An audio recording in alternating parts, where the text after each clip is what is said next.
if you're so worried about how you're perceived by others, I think there's a mindset shift that needs to happen there to begin with, because I feel like your focus is not on yourself and your band and your creative process. Your focus is on how other people perceive your band and your creative process. And at that point, what's the point? And I think you're very right about that. I think that like how you are perceived is largely out of your control, with notable exceptions, obviously. But we're all like, everybody that gets into rock and roll or whatever kind of music you make, you're probably to some degree romantic about art and music specifically.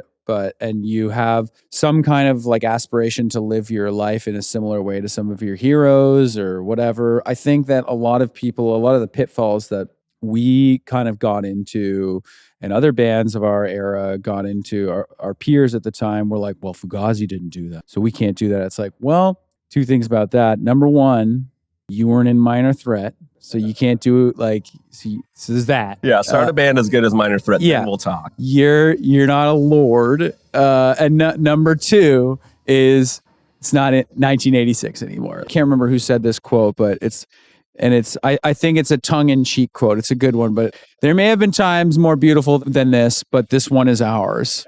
And that is how you have to approach like pursuing a sustainable life in art and music specifically. You have to go with the opportunities and use the tools around you if you want to have a fighting chance of turning it into a sustainable thing, I think. Yeah.